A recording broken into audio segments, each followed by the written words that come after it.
All rise.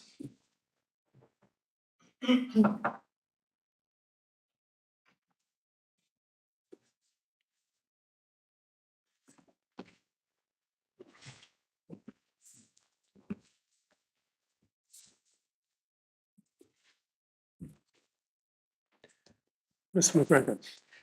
Lord Brady, two closing submissions have been submitted in writing on behalf of Counsel to the inquiry, those dated the 2nd of June 2023 and the 7th of May 2024.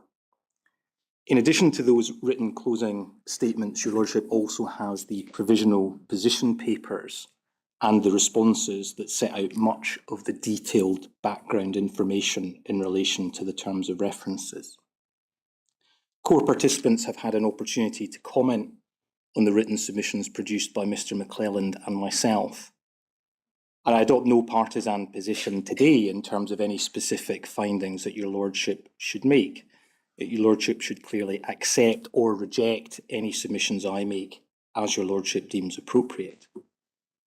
It's clearly not for the inquiry to determine civil rights and obligations. And Your Lordship shouldn't determine the correct meaning of any contractual provision. But equally, Your Lordship should not be unduly timid or feel inhibited in the discharge of the functions of the chair by the likelihood of liability potentially being inferred from any factual determinations that are made. In terms of my submissions today, I propose to address Your Lordship on three issues. Firstly, to provide a broad overview. Secondly, to address the terms of reference. And then thirdly, to address the issue of recommendations. In terms of chapters 2 and 3, those will effectively be a boiled down summary of what's contained within the written submission itself. In relation to chapter 1 and providing an overview, there were significant problems with the project for the Royal Hospital for Children and Young People and the Department for Clinical Neurosciences. The ventilation system for critical care at the hospital, as originally installed and commissioned, was not adequate and had the potential to adversely impact on patient safety and care. That issue was only identified a matter of days before the hospital was due to open. And the inquiry has been established to work out what went wrong and to advise on how that can be avoided in the future.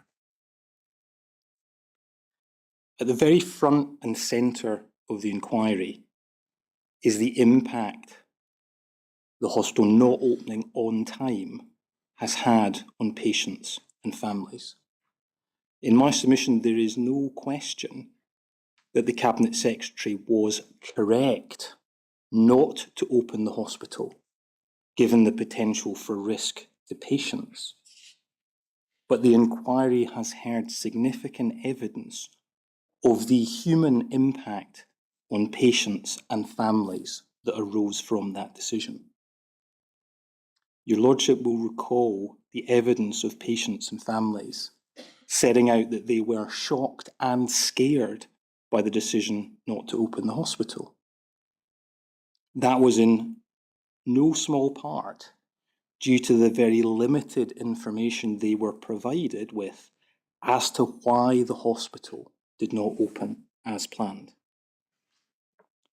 Now, in relation to the Royal Hospital for Children and Young People, care could continue to be provided in a safe environment at the old Sick Kids Hospital. That was a Victorian hospital whereby the physical environment was suboptimal. But there is no question and no evidence before the inquiry of any adverse clinical outcomes for patients arising from being treated in that hospital. However, the issues were much more acute in relation to the Department of Clinical Neurosciences. It had problems, known problems with the water system including pseudomonas.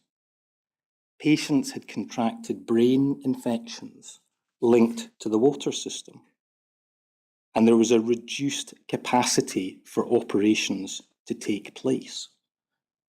There were therefore significant risks associated with patients continuing to be treated in that hospital. However, in my submission, the headline point for your Lordship to take away from the evidence that has been led in the inquiry is a positive one. The evidence indicates that there were problems with the hospital, but those problems have been completely resolved. In my submission, your Lordship can have confidence in making a finding that the new hospital provides a suitable environment for the delivery of safe, effective, patient-centred care.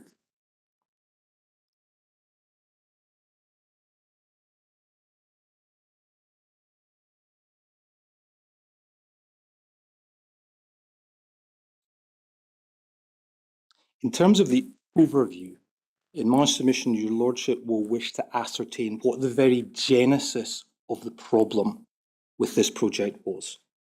And in my submission, that was an error in a technical spreadsheet called the environmental matrix. Now, the author of that document, Mr. O'Donnell of Hull and Kirkwood, he accepts that that document contained an error. Now, that's important because there does seem to be, in the oral submissions made to your Lordship, a general acceptance amongst core participants that there was ambiguity in relation to the status of that document, the environmental matrix, both at the procurement stage and at the point the contract was concluded. In my submission, that issue of ambiguity in both the procurement documents and the contract is simply a matter of common sense for your Lordship as Chair. There are robust arguments put forward by a number of core participants, putting forward radically different interpretations of both the procurement documents and the provisions included in the ultimate contract. Put short, the debate is, was the document a fixed client brief, or was it a document upon which no reliance whatsoever could be placed by a tenderer? And the division between those two extreme positions results in radically different submissions being made by core participants in relation to the causative potency of any error in the environmental matrix.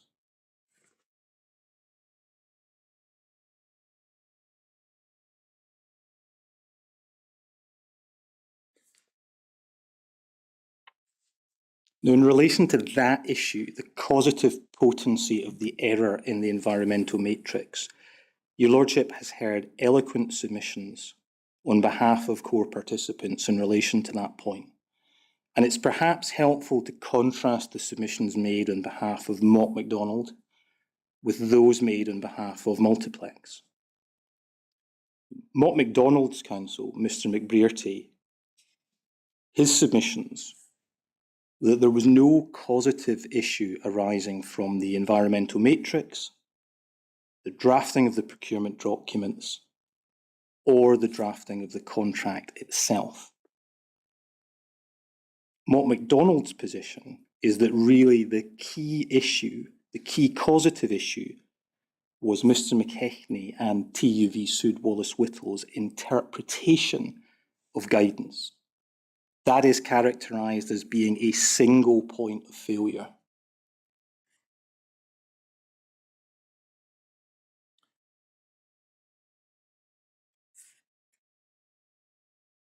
That proposition can be contrasted with the submissions made on behalf of Multiplex by Mr. Mackenzie, who characterised that proposition as being unsound.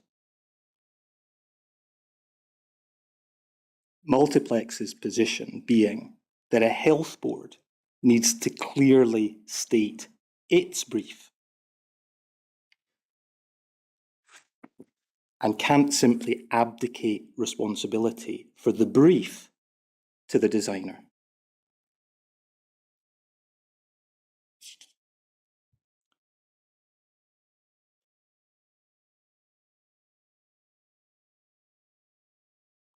Now, in my submission as counsel to the inquiry, your lordship may not be faced with a simple binary choice between those two extreme positions.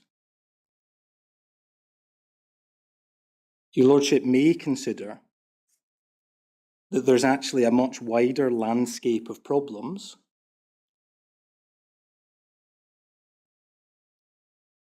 and a range of missed opportunities along the procurement journey, through the contract, and through commissioning and validation.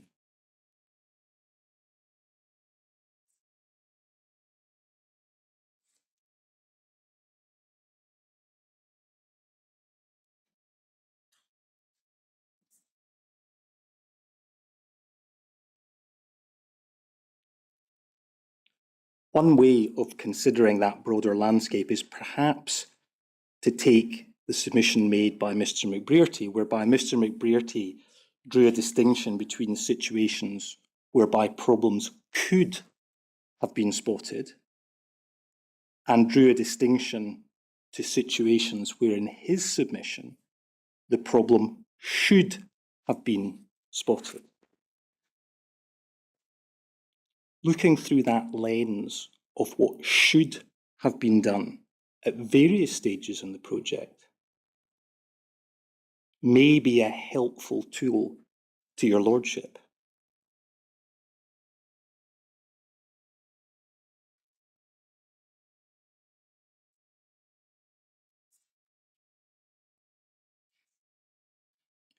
NHS Lothian has been clear in its position that it wanted a hospital that fully complied with published guidance.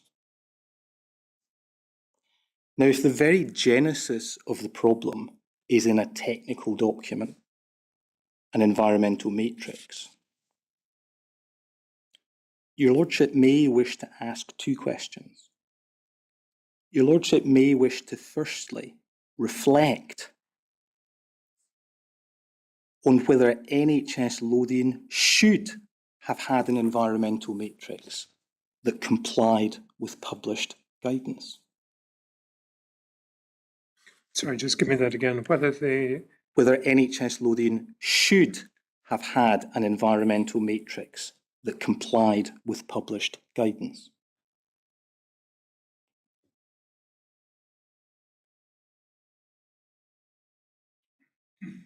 And secondly, your lordship may wish to reflect on whether NHS Lothian, assisted by its advisors, should have clearly set out the brief for the ventilation system.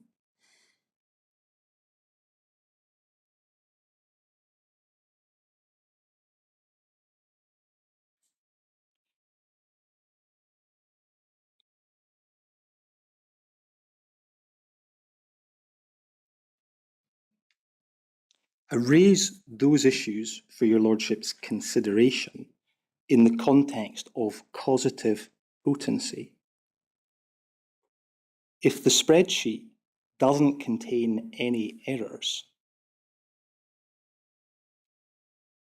there's no scope for changes to be made.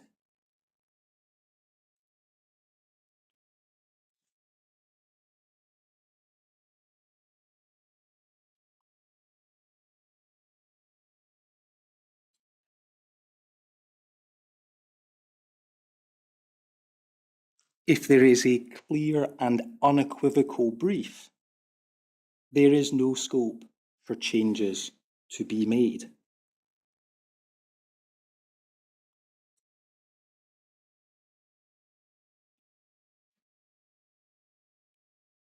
Another way of approaching that issue is to consider what would have happened if Mr. McKechnie had conducted the line-by-line assessment he stated in his evidence he would have carried out.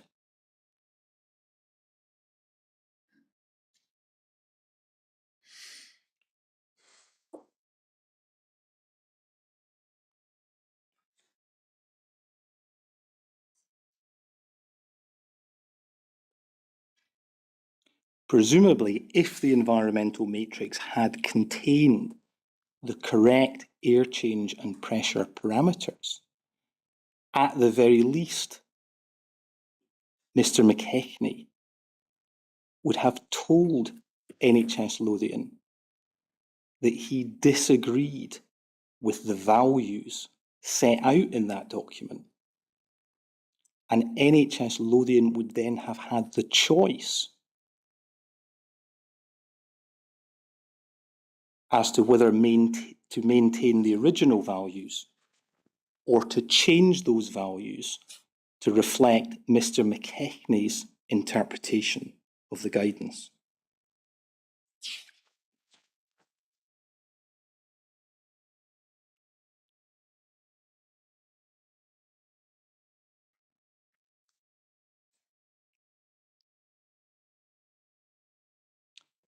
Pausing there, my lord, there is a related issue that will have to be grappled with, and that is the question, what was the brief? Even at this stage of the inquiry, ambiguity remains in relation to that issue, with two broad schools of thought.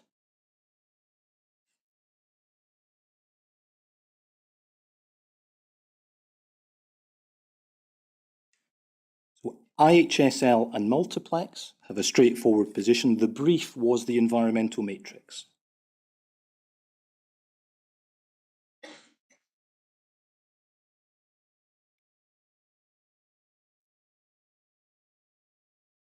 NHS Lothian and Mott MacDonald disagree with that proposition.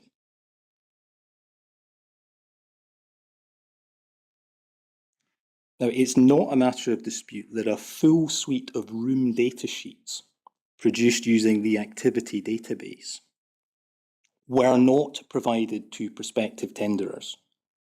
So room data sheets were not the brief. Your Lordship will then have to consider... Sorry, the whole suite of room data sheets were not provided as the brief to tenderers. as the brief, yeah.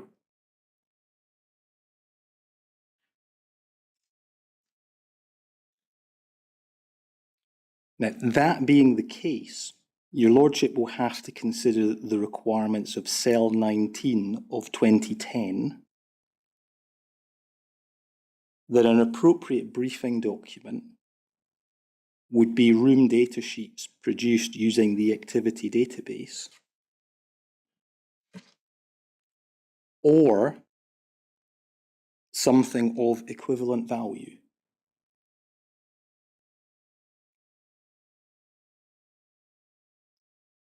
Now, on the Mott MacDonald and NHSL analysis, the environmental matrix cannot be the document of equivalent value because it is not being used as the brief. So that leads to a position on behalf of NHS Lothian and Mott MacDonald that the brief is a requirement to comply with guidance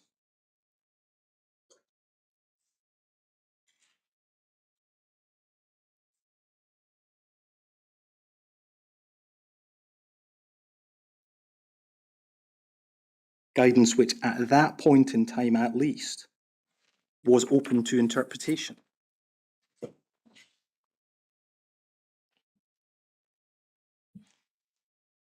Which in my submission brings one back to the fundamental submission made in the submissions made by Mr. McClelland and myself, that the lack of clarity in relation to the brief at tender stage and the brief at the point of conclusion of the contract is at the very heart of the problems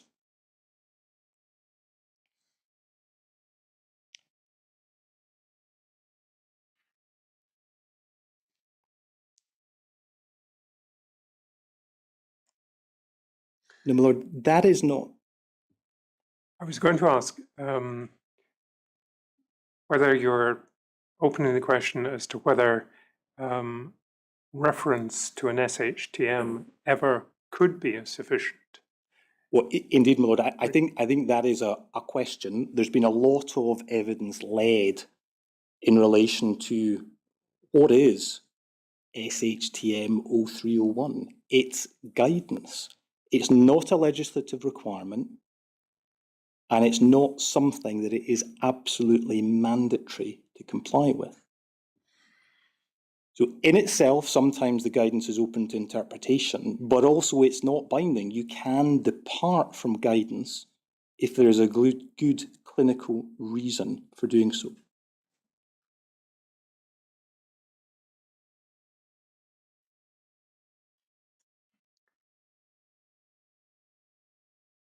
On the other hand, if the brief is follow SHTM 0301,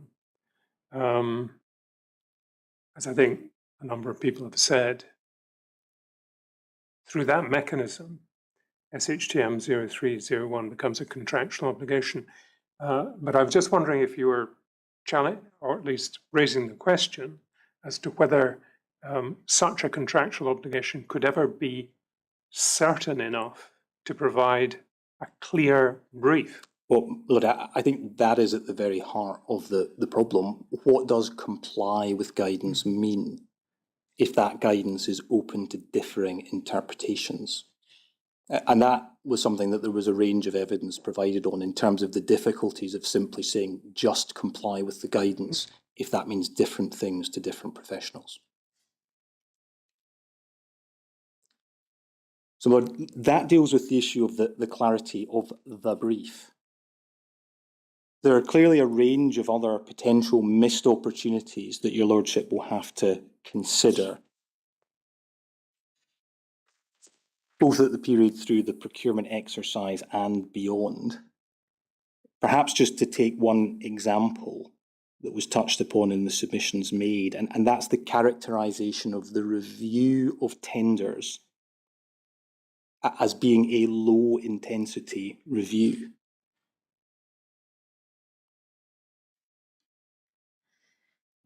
Now, that's a statement of fact. It's not a criticism necessarily of what took place, because the inquiry has heard a lot of evidence about how detailed the environmental matrix was, the time and cost of a more intense review. But your lordship will have to consider just exactly what assessment was made at the tender assessment stage. And perhaps just to take one example, the inquiry heard evidence that there were a small sample of room data sheets provided by tenderers with their tenders. The evidence provided to the inquiry indicates that those room data sheets were not reviewed by either NHS Lothian or Mott MacDonald at the tender assessment stage. And your lordship may ask, why did that simple exercise not take place? Given that Mr. McRae of Mott MacDonald, his evidence was that that could potentially have spotted the problem right at the start. So the submission I make for your lordship's consideration is whether the low intensity review, whereby bidders effectively self-certified compliance with published guidance, was a significant missed opportunity. But that is one example among many for your lordship to consider.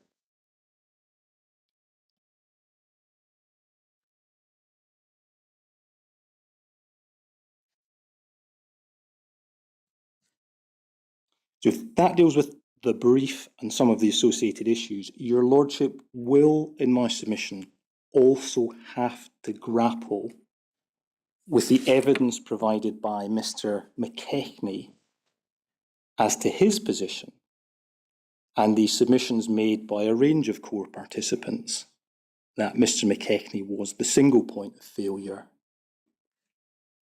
and the causative potency of the problems with this project. In relation to Mr. McKechnie's position, in my submission for the purposes of your Lordship's interim report and final report, it's perhaps more accurate to call it the TUV Sud Wallace Whittle position. It is Mr. McKechnie's view. In my submission, he gave his evidence in a very clear and straightforward manner. There is no suggestion in any submission I've made, either in writing or today, that there's any element of bad faith in the position that he's adopted, and there's certainly no personal criticism made of Mr. McKechnie or the TUV Sud Wallace Whittle interpretation of the published guidance. But your Lordship will have to reflect on how that position sits with what in my submission is the body and weight of evidence provided to the inquiry in relation to the interpretation of the guidance. I think what you've said is absolutely clear, Mr. MacGregor, but just to sort of run over it again, there's no criticism of Mr. McKechnie's sincerity, honesty, accuracy in his evidence in relation to this interpretation point. But to say that he is wrong is not the same as criticising. Indeed, my Lord, I think it comes back to the point that I made at the outset, that if your Lordship considers on a plain textual reading of the document, backed up by another body of evidence, that your Lordship disagrees with Mr. McKechnie's position, your Lordship should not shy away from recording that in any report. The converse would be true. If your Lordship accepts Mr. McKechnie's position and rejects the position put forward by Mr. Maddox and other individuals, your Lordship should not shy away from saying that either.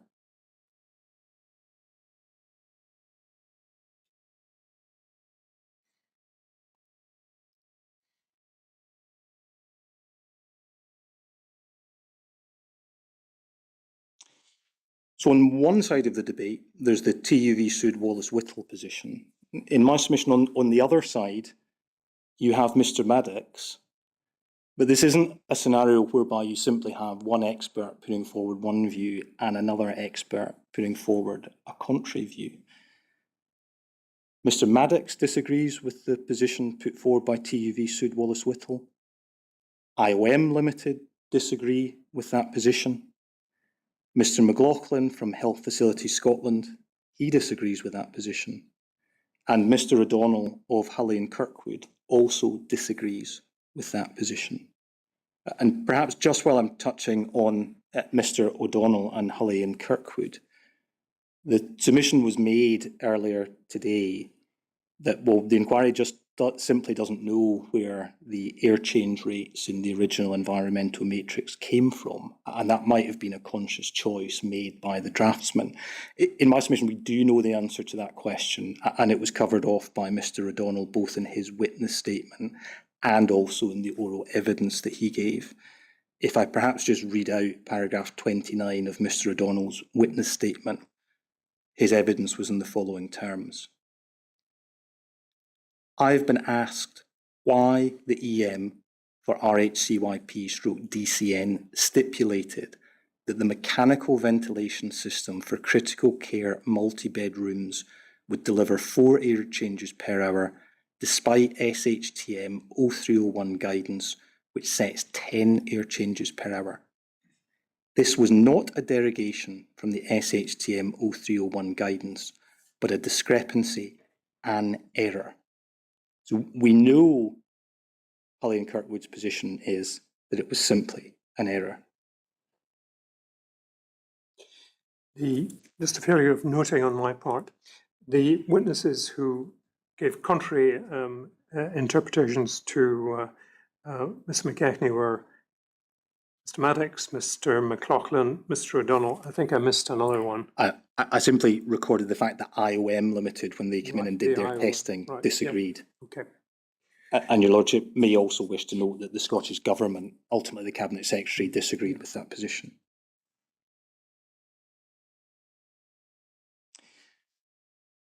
But your Lordship may want to think in terms of these differing views. If guidance is genuinely open to different interpretations, it would only be a health board that knows how it's going to use a clinical space that would be able to give a clear direction as to what particular parameters it wanted in a specific space.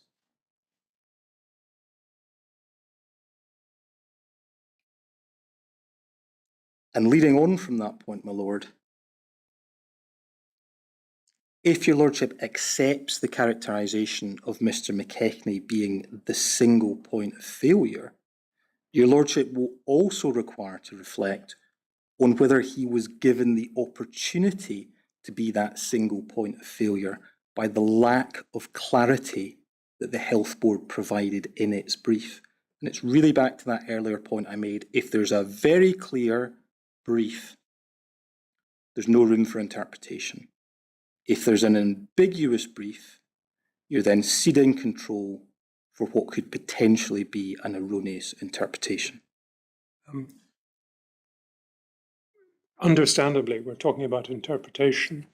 In relation to what turned out to be a problem, the interpretation is, I think it really just comes down to the question of what is meant by the critical care area. Indeed. And as you've, I think, really rather suggested, one might think that that is not a decision that should be left to the judgment of a layman such as myself or Mr. McKechnie, who is a highly experienced engineer, although no doubt he's picked up a lot of knowledge in relation to hospitals, but really is a question for specific advice from the appropriate clinician. In other words, the clinicians who want to use this space for critical care, whatever they mean by that. Indeed, my Lord, it's the difference between the brief and the design solution to meet that brief.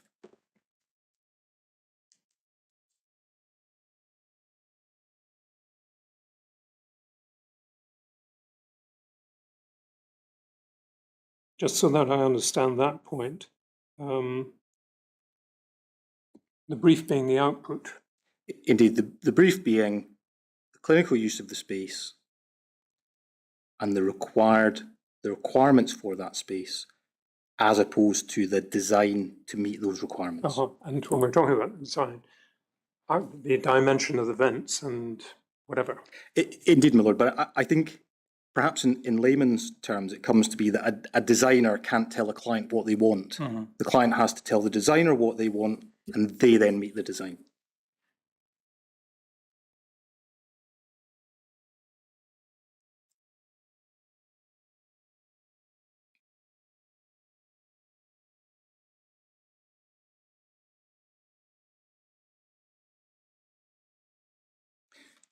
But your Lordship will, in the context of the TUV sued Wallace-Whittle position, have to grapple with the notion that a line-by-line review was conducted, and on their interpretation, the correct parameters were provided. And that is relevant to the analysis of whether it's part of the broader picture or it's really the single point of failure on the project.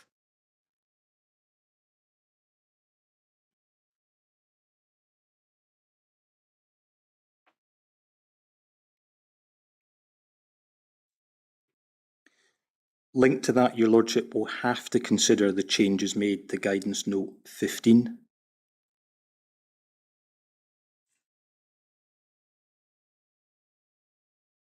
And whether there has been a cogent explanation for the changes that were made.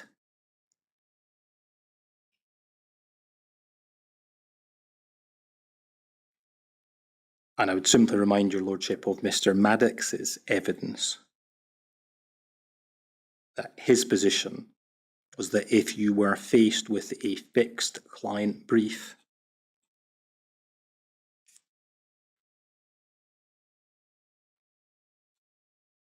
that brief couldn't be changed without client approval.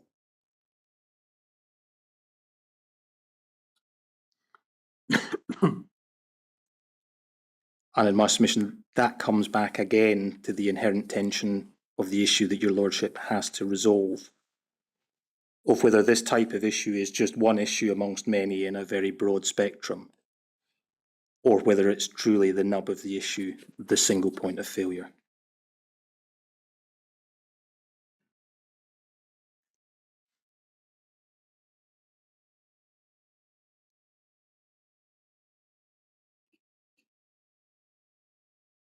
So that hopefully deals with the planning, the procurement, and the contract in terms of a broad overview.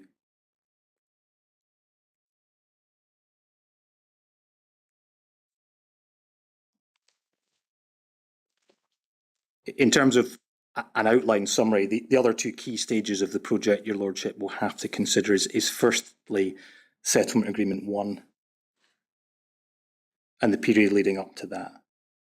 The fact that NHS Lothian had identified certain clinical requirements, were prepared to litigate to try to achieve those requirements,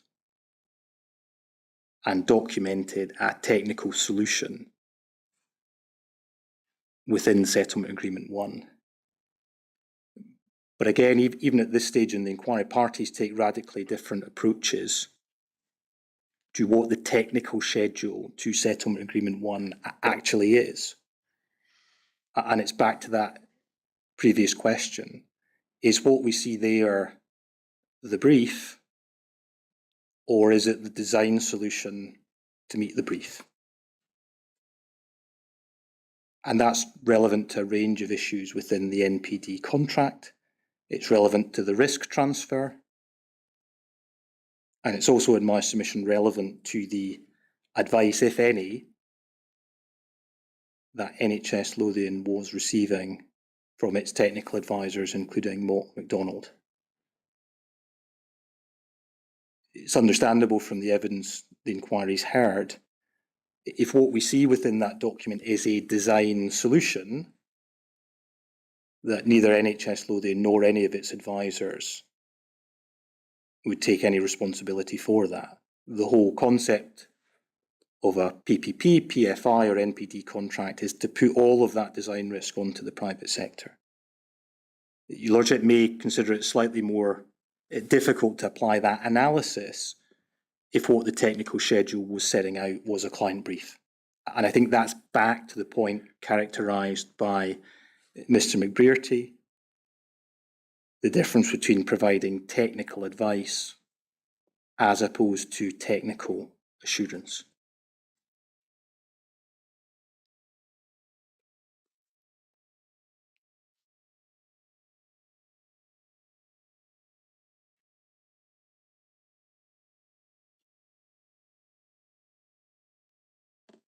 In relation to the minutiae of Settlement Agreement 1, the impact of the high scribe procedure, etc., that's all set out in the written submission, and I wouldn't propose to go into that in any more detail at this stage. The next key stage, though, is ultimately having entered into Settlement Agreement 1 and made the payments under Settlement Agreement 1, it then transpired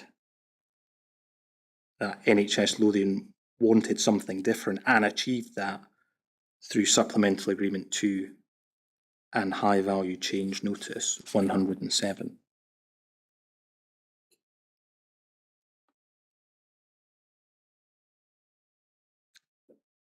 But ultimately, where that High Value Change Notice takes one to is a positive outcome in my submission.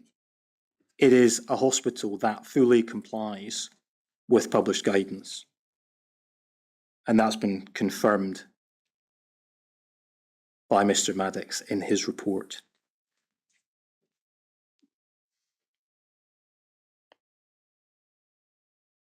That the hospital provides a suitable environment for the provision of safe and effective patient-centred care.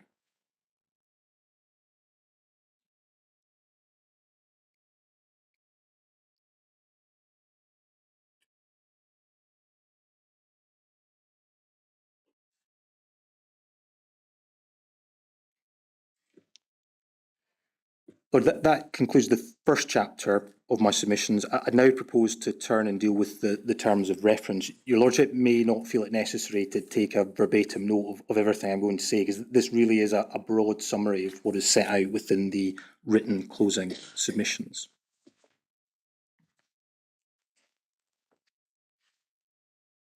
The focus of the evidential stages of the inquiry, the hearings, has really been on pressure and air changes in critical care.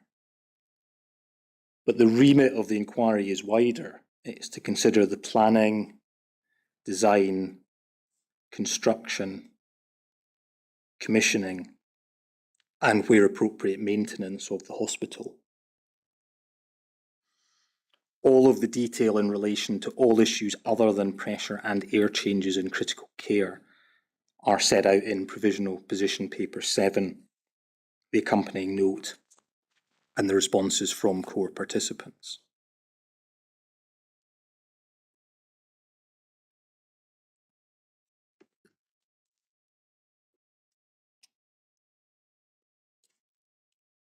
In relation to term of reference 1,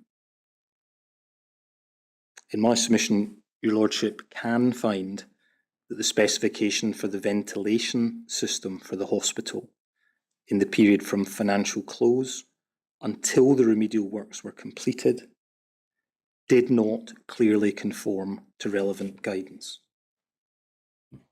Now, that's not an invitation to make a finding that there was any breach of the project agreement, but simply a finding that there wasn't full compliance with published guidance, namely SHTM 0301.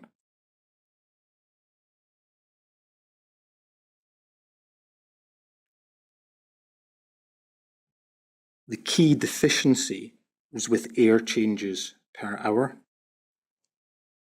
The ventilation system in critical care provided fewer than half the recommended air changes per hour for certain rooms. There were also some pressure regimes that did not conform to published guidance, but those pressure regimes had been risk assessed and found to be either preferable or at least adequate for the proposed clinical functions.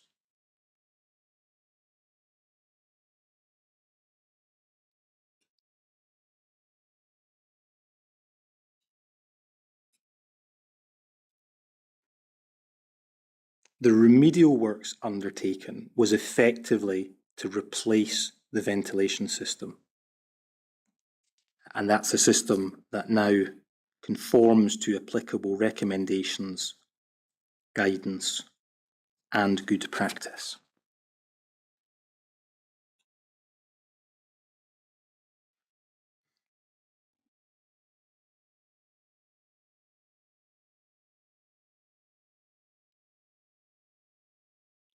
Term of reference 2 concerns procurement and the contractual structure.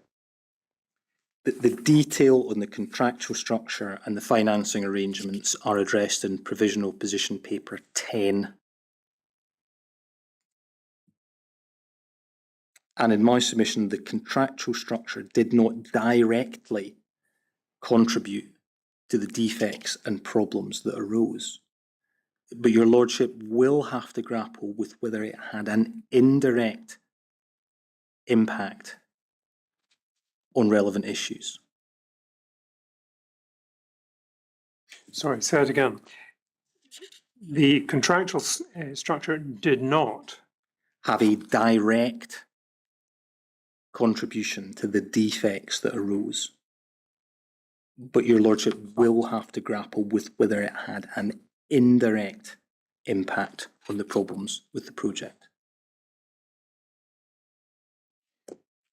Now, the reason I characterise matters that way, in my submission, if there had been a very clear brief and a very clear contractual specification at financial close, it seems unlikely that these problems with the project would have arisen.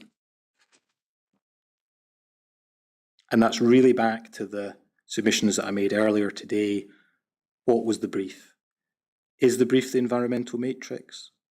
If it's not the environmental matrix, what is it? It's the board construction requirements that simply say, comply with guidance that's open to differing interpretations.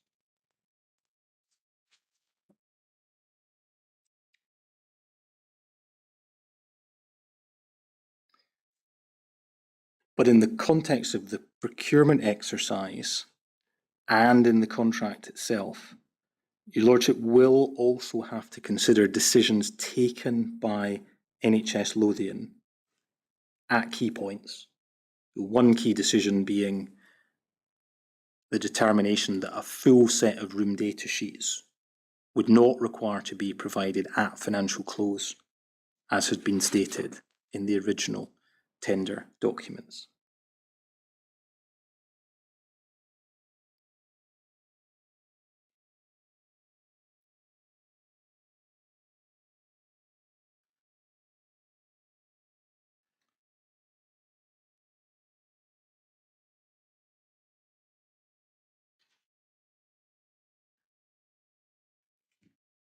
In relation to the NPD model itself, Your Lordship will recall the evidence of some of the difficulties that are created within that contractual structure if you try to make changes after the contract has been concluded.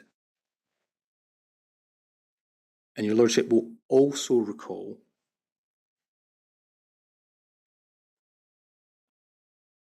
the problems that arose in relation to the financing of the project, whereby the special purpose vehicle is set up, it has debt obligations to pay, but because of the delays in the project, it isn't receiving stage payments under the project agreement to finance its debt obligations. That's been characterised in a variety of ways. It's neutrally described as being a driver for settlement because there was a potential risk of insolvency of the project company. Other core participants have characterised what happens at Settlement Agreement 1 as a bailout. But in my submission, it is relevant to consider the necessity of a settlement which triggered the payments under the project agreement, and whether that fed in to some of the decision making, including not completing the stage 4 high scribe procedure prior to the handover of the hospital. Can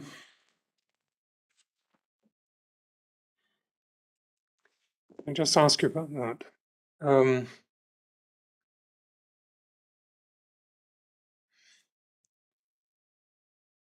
Help me on this. The NHSL had agreed to a technical solution in about March 2018. The multiplex then implemented that, and we're probably finished by that in October 2018. We assume, because we haven't heard anything to the contrary, that the independent tester was attending and doing what an independent tester does in order to certify incremental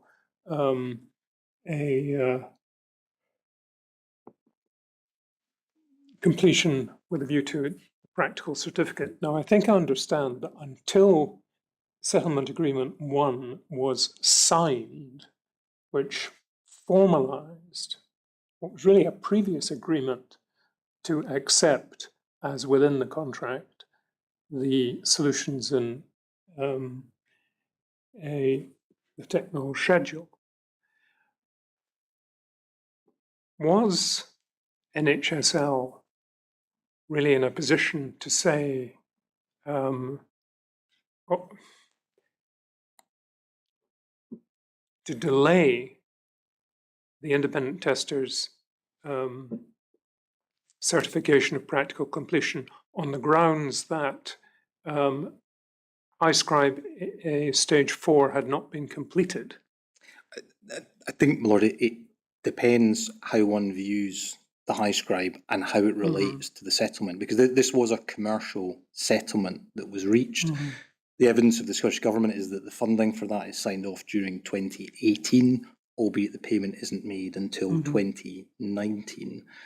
So if one views it simply in terms of a commercial relationship, then it makes perfect sense, because you make the payment, you trigger the stage payments. But what that doesn't do is take account of stage 4 RHCYP, which should be done according to the published guidance before the hospital is handed over. And I think that gets into the tension. NHS Lothian's position is we were always going to do the stage 4 RHCYP. It's just we didn't do it at that point because the hospital wasn't at that stage. Now, the other way of looking at that is, well, why not just wait until you get to that point that you can do the stage 4 RHCYP before you accept the handover of the hospital? And that's related in my submission to the funding structure. The need for the special purpose vehicle to have funds to service its debt is the driver to that settlement agreement. I just wondered if multiplex, I'm pretty sure that there will be reference to, in fact, I am pretty sure there will be reference to SF HN30 and RHCYP a procedure in the project agreement. But I just wondered if it follows from that Lothian was in a position to say, well, we have not carried out RHCYP, therefore either we can withhold payment notwithstanding certification of practical completion by the independent tester, or we can delay certification by the independent tester. I mean, the fault may be mine, but I'm not necessarily. And I think something else I was wondering about, whether handover for the purposes of RHCYP is the same as handover for the purposes of the project agreement. Well, certainly, my Lord, in terms of the individual contractual obligations, it wouldn't be any remit of the inquiry to make a definitive determination on what those obligations are. But if one looks at the RHCYP procedures, that should be completed before the hospital is handed over. And if your Lordship considers there's any lack of clarity as to when that should take place, that's something that could possibly form suitable recommendations. But certainly the way it was characterised by a number of individuals that gave evidence was that the whole notion under an NPD contract of transferring risk to the private sector is one that's theoretical as opposed to actually being real.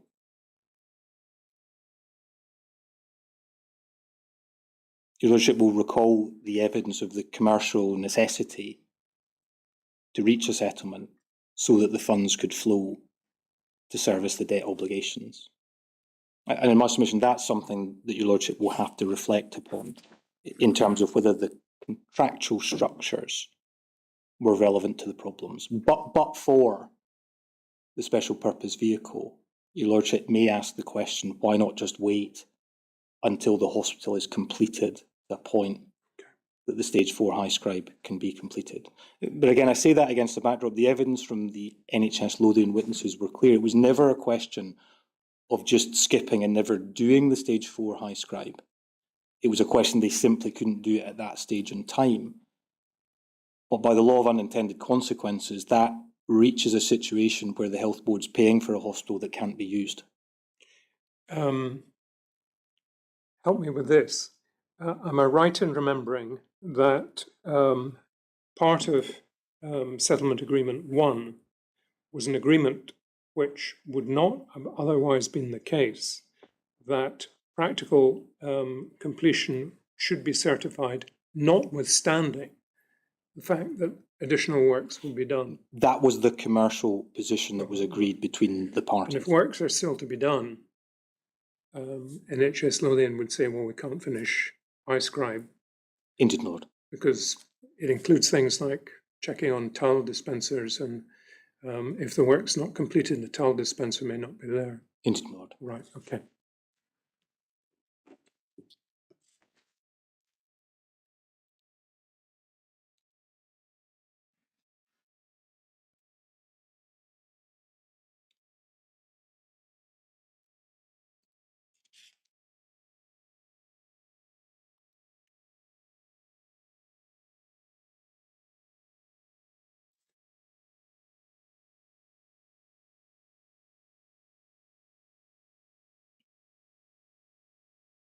Yes. In relation to term of reference 3, my lord, that deals with the issue of governance. The governance procedures that were put in place were essentially standard for a project of this nature. They fully complied with the Scottish Capital Investment Manual. The real detail in the governance structure is being set out in Provisional Position Paper 9. One of the issues in my submission that your lordship will have to grapple with is the governance around Settlement Agreement 1. The fact that there was no vouching provided to support statements made.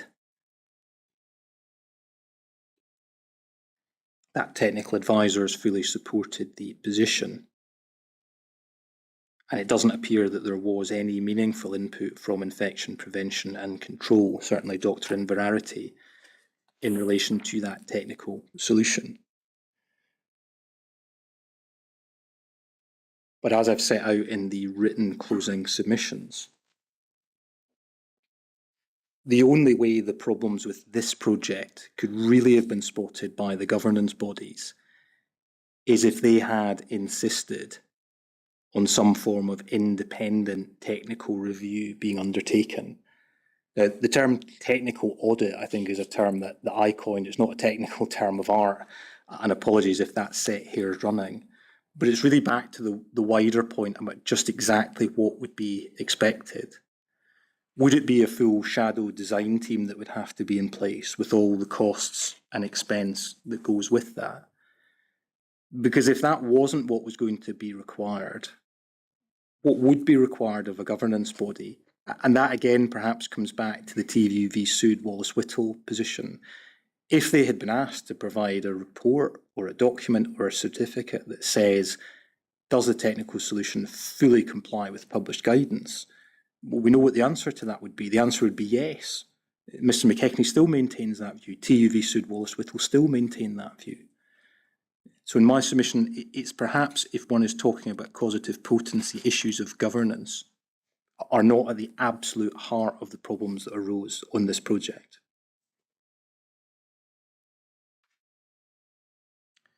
Now, the term of reference also deals with issues such as organisational culture, whether there were adequate whistleblowing policies and the like. And in my submission, those are fully addressed in Provisional Position Paper 9. The evidence doesn't suggest that individuals with concerns weren't able to raise those concerns. Perhaps the best example of that is Dr. Inverarity raising the fact that he required an independent validation report as opposed to the raw data before he could progress the high-scribe procedures. In relation to term of reference 4, in my submission there's no evidence whatsoever indicating any deliberate concealment or failure to disclose wrongdoing in relation to the evidence that's been led before the inquiry. Term of reference 5 deals with the issue of national oversight. The Scottish Government clearly had an oversight role, but once the funding was put in place, given the structure, the separation of powers effectively between central government and the health boards, national oversight was relatively limited. That's simply a statement of fact. I don't make any particular either criticism or observation of that light touch approach. But your Lordship will have to reflect on whether that standard division of responsibility really is appropriate for these large hospital and infrastructure projects. And I'd simply remind your Lordship of the evidence provided by the former Cabinet Secretary. In her evidence, she indicated that she wasn't convinced that the light touch approach from central government was actually appropriate for these types of projects. At the stage of drafting the terms of reference, one might have assumed that in compared with a particular health board, even a big health board like Lothian, the balance of expertise would lie with the Scottish Government as opposed to the people on the ground who are being asked to do this for the first time. I wonder if the evidence really did reflect that imbalance. There was NSS, but the manning of its various manifestations was not generous. And I just wonder if, as I say, the balance of expertise was in favour of Scottish Government, or so clearly in favour of Scottish Government. Well, indeed, Miller, I think that's one issue to be reflected upon. It's obviously important to remember that's the past, yes, and to think about what the present and the future is. Maybe very different now with NHS. Well, indeed, my lord. I'll come on to deal with that in the context of recommendations. But it is appropriate to record that the narrative has moved on very significantly. We now have the Ventilation Safety Group. We now have NHS Scotland Assure. NHS Scotland Assure is much better resourced than any predecessor body. And yes, there are questions that could be asked in terms of the role of the Scottish ministers. Could they have asked Health Facilities Scotland for a view? I think the generally accepted view, certainly from the evidence, was yes, they potentially could have done that. But who would they be turning round to? Perhaps 1 or 3 engineers? Or alternatively, you're going to have to the expense of going to an external consultancy to provide that form of assurance. And that's back to whether that would be necessary and proportionate if ultimately the designer would have been providing a certificate or a report saying this really complies with published guidance.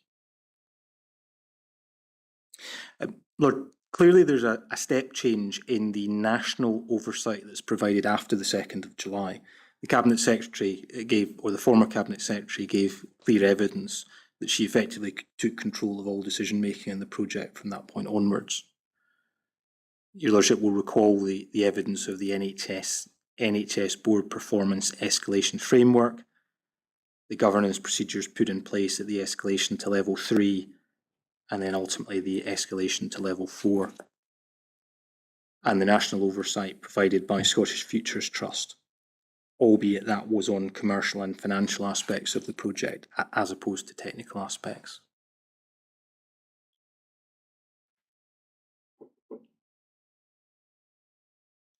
Term of reference 6 deals with the issue of inspection and testing. I think the only point I'd wish to raise is in terms of SHTM 0301, a validation report should be produced that sets out that the system will only require routine maintenance in order to remain so for its projected lifespan. There did seem to be a degree of confusion on the part of Mr. Henderson at NHS Lothian as to just exactly what had to be produced, whether the raw test information was enough or whether it had to be a specific validation report. And that's really the point that Dr. Inverarity became involved. He wasn't content with the information that was available, and he insisted on the independent report that contained that pithy summary being provided.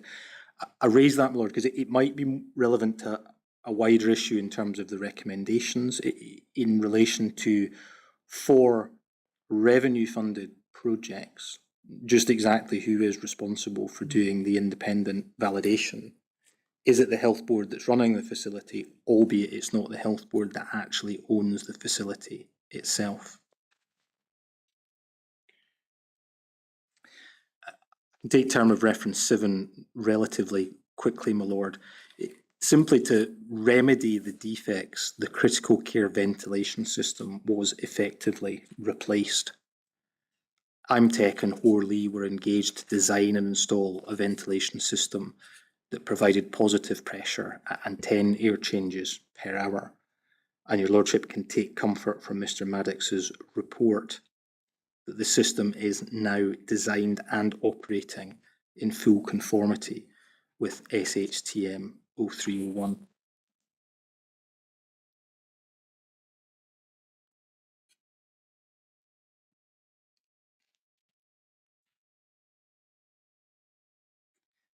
Term of reference 8 concerns the impact on patients and families. I addressed that really at the outset of my submissions in terms of the impact the hospital not opening on time had on patients and families, and the fact that that would seem to be a significant issue for children that had to be treated in the Old Sick Kids, but a particularly acute issue for those that required to be treated at the Old Department of Clinical Neurosciences. Your Lordship will also have to consider the communication strategy that was put in place in relation to patients and families. The evidence indicates that patients were clearly informed that they wouldn't be treated at the new hospital and where their treatment would be provided. But in my submission, patients and families were not provided with a clear, direct explanation for the reasons for the hospital not opening as planned, either by NHS Lothian or by the Scottish Government. Now, that could be contrasted with the letters that were sent by the former Cabinet Secretary to staff at NHS Lothian. And your Lordship will recall the evidence of both Mr. Davison and Miss Freeman. Both agreed that the communications to patients and families were suboptimal, with Miss Freeman acknowledging that if a similar problem was to arise in the future, a direct communication should be sent to patients and families.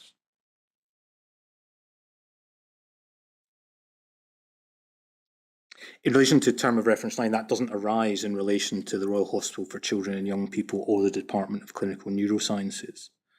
And term of reference 10 deals with the choice of site. That's fully addressed in the 2023 closing submissions. And in my submissions, there's simply no issue arising from the choice of site. It was entirely appropriate for the hospital to be based at Little France so that there was a major trauma centre for the east of Scotland.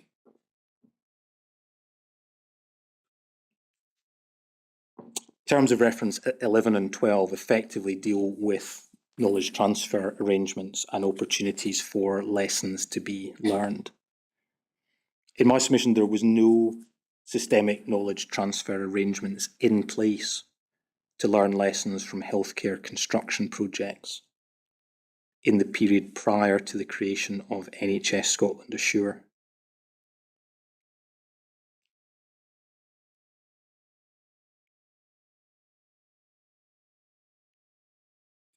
There were opportunities, and the Scottish Government did write to health boards in relation to certain discrete issues that arose on the Queen Elizabeth University Hospital project. However, in my submission, the key takeaway from the evidence before the inquiry is that there wasn't any centralised system for capturing and recording learnings from healthcare construction projects. Therefore, any board faced with a new build hospital would not have been able to readily access learnings from previous projects. But that landscape has radically changed with the creation of NHS Scotland Assure.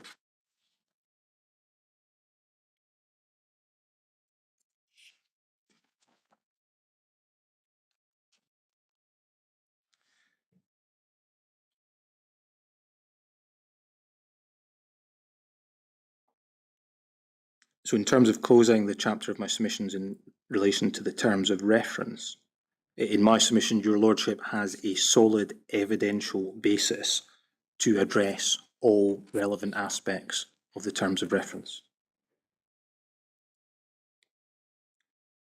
And that would bring me on to the final chapter of my submissions in relation to potential recommendations. In the written submissions, Mr. McClelland and myself have really split the recommendations for Your Lordship's consideration into two categories. Recommendations that we consider could be made immediately by Your Lordship in an interim report, and then further wider recommendations that in our submission would best be made after Your Lordship has heard the evidence in relation to the Queen Elizabeth University Hospital and had a period for reflection. And it may be, for some of the bolder suggestions, that a symposium or roundtable meeting to discuss potential recommendations with stakeholders would be of some benefit. But in addressing recommendations, it is appropriate to record the significant changes made by the creation of NHS Scotland Assure and the changes made in the most up-to-date version of Scottish Health Technical Memorandum 0301. In relation to SHTM 0301, in my submission, the introduction of the ventilation safety group is perhaps the most important improvement in terms of seeking to avoid the issues that arose on this project in future projects. It's a group that should fully embed the partnership approach to working, whereby all relevant disciplines are involved in key decisions.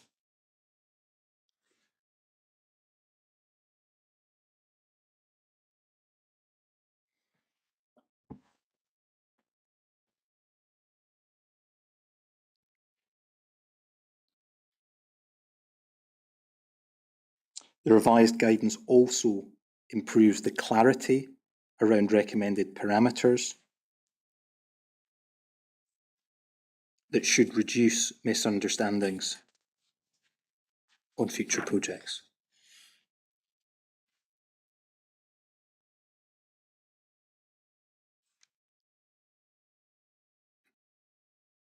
In relation to potential recommendations suitable for an interim report, the first would be that a risk assessment should be carried out if a funding route changes.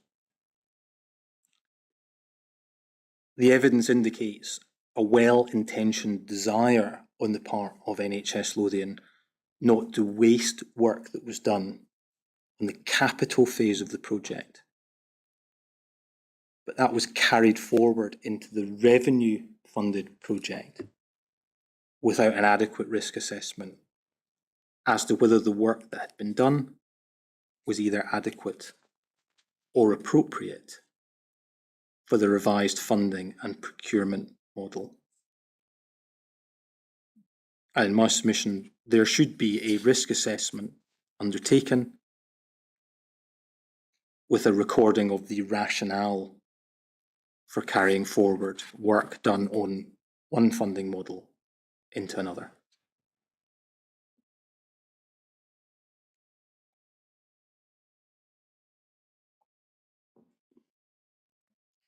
The next recommendation we suggest is clarity in brief. In my submission, there must be a clear, unambiguous, and finalised brief before a contract is signed. The way it was described by Mr. Maddox is that there must be one source of truth. Truth. Not documents open to interpretation, one source of truth.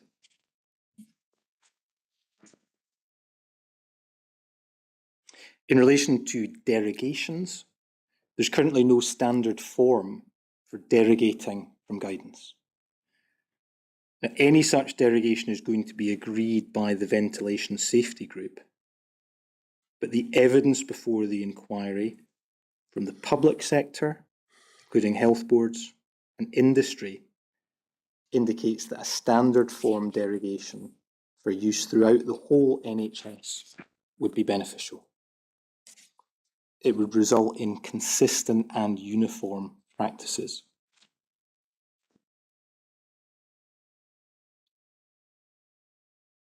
The next recommendation suggested is headed duplication of procedures. The inquiry has heard evidence of a range of processes, procedures and reviews.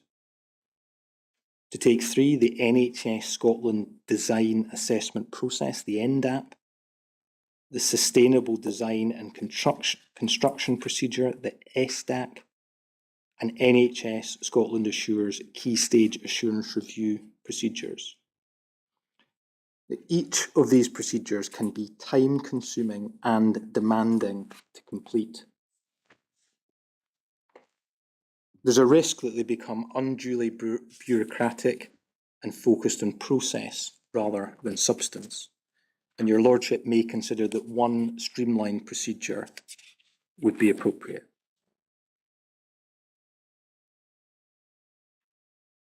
We've suggested a recommendation about recording common errors. Your Lordship will have to reflect on whether the lessons learned process introduced by NHS Scotland Assure adequately addresses this issue, or whether further work requires to be done.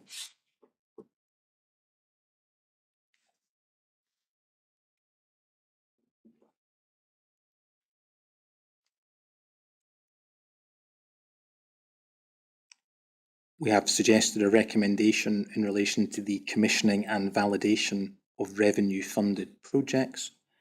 And that's really to try to address that point of which entity should be responsible for the commissioning and validation of the project.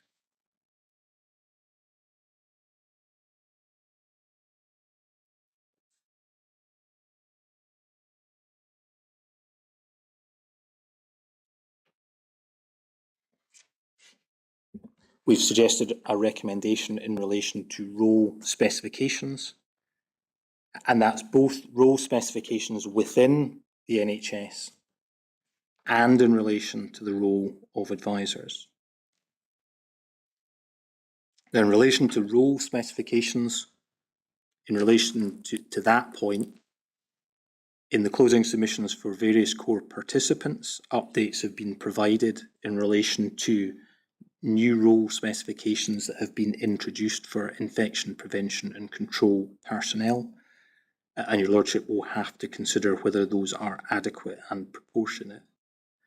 But consideration in my submission also needs to be given to whether there are sufficient infection prevention and control professionals to adequately resource the current system.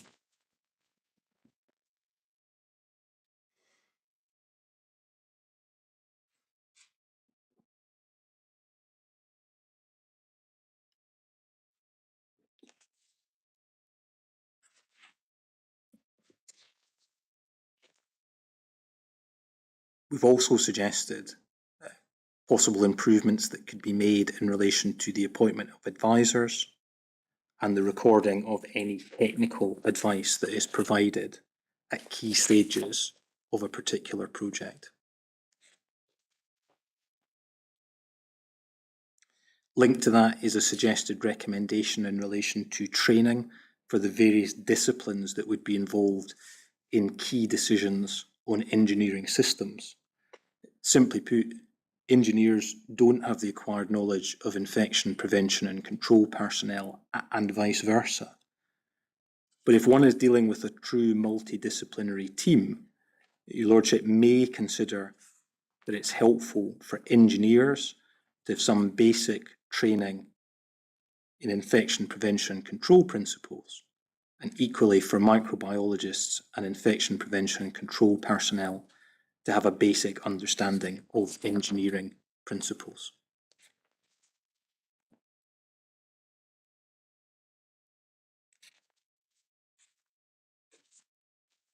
The final recommendation suggested is that a risk assessment is undertaken in relation to the implications of non-compliance with guidance before any final decision is taken on what approach to adopt. The reason that is included, within the context of this project, the decision was simply made not to open the hospital because it didn't comply with published guidance. Now, I make no criticism of that decision in the specific circumstances of this case, but I highlight within the written submission that mere non-compliance with recommendations or guidance does not always automatically equate to an unsafe environment. It may be appropriate in future cases for a risk assessment to be conducted before a decision is made in relation to what should happen in any particular hospital environment.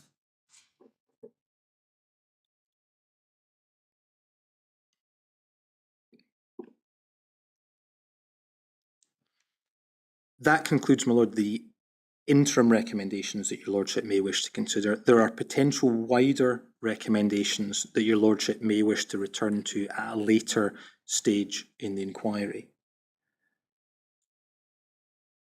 One would be whether there should be a wholesale review of hospital ventilation. The evidence before the inquiry indicates that there is a lack of clear, research-based evidence in relation to the healthcare built environment, and in particular, the link between specific air changes per hour and infection risk. And I would simply remind your Lordship of the evidence given by Professor Humphreys on that point. That's one issue to be considered. Another issue would be whether there does need to be legislative intervention in this area. Now, when the new Centre for Excellence was under consideration, one of the issues that was identified was that published guidance required more teeth. And your Lordship may wish to consider whether the current regime adequately meets that aspiration. But this really stems from the point that the Scottish Government adopted the approach that because the hospital didn't comply with the guidance, it simply wasn't safe enough to treat patients. Now, if that is a correct analysis, your Lordship may pose the question, why are we dealing with guidance as opposed to a mandatory legal standard? If your Lordship was considering such issues, that may require changes to be made to the Building Scotland Regulations 2004 and the associated technical handbook. And in that regard, I would simply draw to your Lordship's attention that the corresponding English regulations, the English Building Regulations, introduce the concept of an approved document. Effectively, if you comply with the approved document, then you meet the standards set out in the regulations. But there isn't any corresponding provision in Scotland. You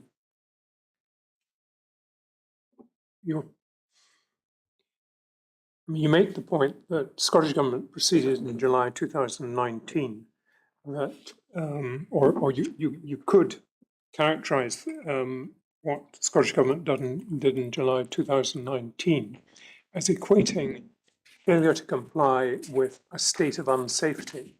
I suppose another way of characterising it is that non-compliance with a guidance leads to a situation where there's an absence of assurance of safety. But it would seem to me that whichever way you characterise that, your point is the same. In other words, if it is that important, it should have legislative backup. Indeed, my Lord, and I don't shy away from the fact that that may be a difficult issue to capture within legislation. If we think back to what people said about saying within a contract, just comply with the guidance, those difficulties are equally going to arise in a legislative context. But if there is an acceptance that certain parameters in guidance need to be met for a space to be safe, it does seem somewhat curious that that is non-mandatory guidance as opposed to a hard-edged legal standard. Lord, I won't take you through the rest of the potential recommendations. Those would include a review of the role of NHS Scotland Assure.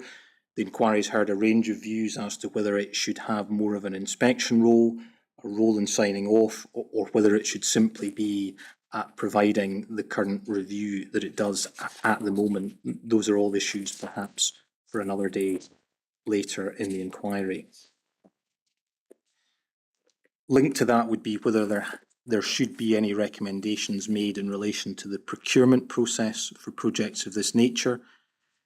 Again, the target operating model for the new Centre of Excellence, NHS Scotland Assure, described current procurement processes as not fit for purpose.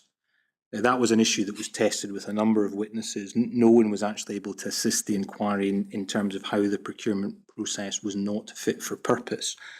But clearly at this stage, Your Lordship has only heard evidence in relation to procurement of an NPD model contract. Your Lordship may wish to hear further evidence in relation to the Queen Elizabeth University Hospital before reaching any final view on that issue.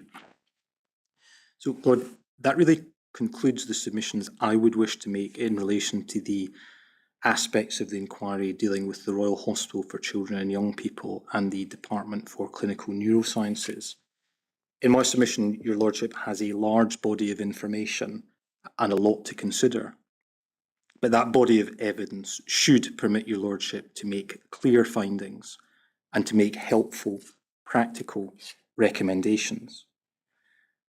The fact that Your Lordship finds himself in that position is in no small part due to the hard work of the core participants. And in closing, I would thank the core participants and their representatives for the assistance that they've provided and the spirit in which they've approached matters. I'd also thank the inquiry team for their efforts, and I would specifically mention Mr. McClelland and thank him for his hard work and diligence in the inquiry. In my submission, he has made a truly outstanding contribution to the work of the inquiry. But, my Lord, that concludes my submissions, unless I can be of any further assistance on any point. Thank you very much, Mr. MacGregor. Now, as Mr. MacGregor has indicated, this is the conclusion of the public hearings of the Scottish Hospital inquiry in relation to the Edinburgh Hospital, the Royal Hospital for Children and Young Persons. The inquiry, again, as Mr. MacGregor has reminded us, has terms of reference which are also directed to the circumstances of the Queen Elizabeth University Hospital in Glasgow. And the next session of evidential hearings in relation to the Queen Elizabeth are planned to begin on the 19th of August of this year. As I say, this is the conclusion of the public hearings in relation to Edinburgh, although, as Mr. MacGregor has said, I have a lot to consider. But before finishing this afternoon, can I endorse Mr. MacGregor's thanks? Thanks to the core participants and their legal representatives, not only for their contributions today and yesterday, and their attendance at, and therefore contribution to the oral evidential hearings, but in providing documents and responding to papers. I'm very grateful for the assistance of core participants, the legal representatives who have appeared, but also the teams, legal teams, and no doubt support teams behind these, the legal representatives at the hearing. And could I repeat Mr. MacGregor's thanks and acknowledgement of the extraordinarily high quality the work of Ms. McLennan and the members of the inquiry team. And can I just conclude with reinforcing my thanks to you, Mr. MacGregor, for the very considerable work that you've done and the excellent quality of that work. But with these words, I can now conclude, as I say, the public hearings in relation to the Edinburgh Hospital, with thanks to everyone involved. Thank you.